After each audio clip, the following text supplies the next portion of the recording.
चाहे किसी भी रीजन से, डजंट मीन कि वो लाइव वायर हो, वो बैटरी हो, यूपीएस हो, हमारे घर के कनेक्शन हो, फैन का बॉडी हो, चाहे दीवार हो, गीली मिट्टी हो, कोई भी कारण हो सकता है। लेकिन किसी भी कारण से अगर हमारे अंदर होकर करंट फ्लो हो रहा है, वो हमारी बॉडी को नुकसान करेगा, वो हमें मार सकता है।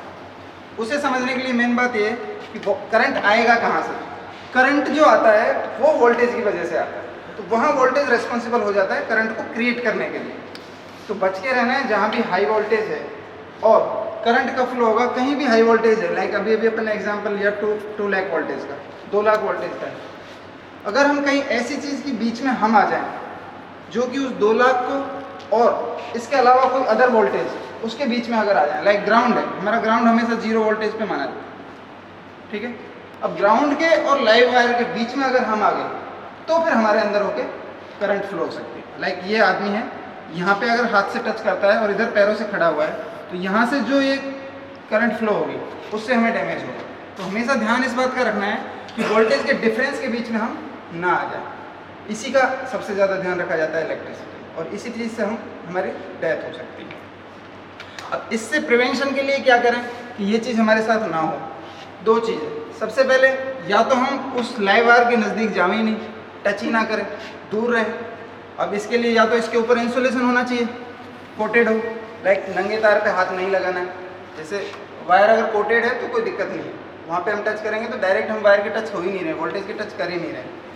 लेकिन अगर वायर लाइव है और हम उस पर टच भी कर रहे हैं, तो दूसरी बात ये हो सकती है कि हम जो दूसरा अदर वोल्टेज का जो लाइन है उससे हम दूर रहें। लाइक पैरों में हमने शूज़ पहने हुए हैं तो भी हम बच सकते हैं, हाथों में हमने ग्लव्स पहने हुए हैं तो भी हम बच सकते हैं, हम प्लायर से काम कर रहे हैं तो भी बच सकते हैं, या फिर कोई भी इंसुलेटिंग मटेरियल बीच में है तो हमारा बचने का चांस पूरा है। तो पहली चीज़ ये है कि एक तो लाइव कनेक्शन नहीं होना चाहिए पूरा पूरा, और एक हम सीधा सीधा वोल्टेज से दूर ही रहेंगे। तो ये सबसे ज़्यादा मेन इंपॉर्टेंट चीज़। अब इसमें सबसे ज़्यादा जो खतरा होता है वो जो होता है सबसे ज़्यादा, वो हमारे जनरली जो भी इलेक्ट्रिक अप्लायंसेज होते हैं उसकी बॉडी के साथ होता है। क्योंकि जनरली हम लाइव वायर को कोई टच नहीं करता है, सबको पता होता है कि इसमें करंट आ जाएगा, हम मर सकते हैं। लेकिन फिर भी इतने सारे एक्सीडेंट्स जो होते हैं उसमें सबसे ज़्यादा संख्या होती है बॉडी में करंट के कारण। अब बॉडी का क्या स्ट्रक्चर होता है, लाइक ये यहाँ से लाइव वायर आ रहा है, बिल्कुल फेज है, ठीक है, और ये अंदर फैन के अंदर कोई भी कॉइल बनी हुई है हमारी, जो भी है इस तरह से। अब इसकी बॉडी होगी इस तरीके से, ठीक है। वैसे अगर हमारा अप्लायंसेज एकदम सही है तो ये बॉडी इस वायर के बिल्कुल भी टच नहीं रहती है, बीच में इंसुलेटिंग मटेरियल होगा ही होगा। उस कंडीशन में इस बॉडी पर कोई भी वोल्टेज नहीं होता है, एक्चुअली फ्लोटिंग रहता है एकदम। यहाँ पे 0 वोल्टेज है अर्थ में और हम यहाँ खड़े होते हैं, तो हमें कोई खतरा नहीं है। हम अगर इसको हाथ लगाएंगे बिल्कुल भी खतरा नहीं है, बिकॉज यहाँ पे कोई वोल्टेज है ही।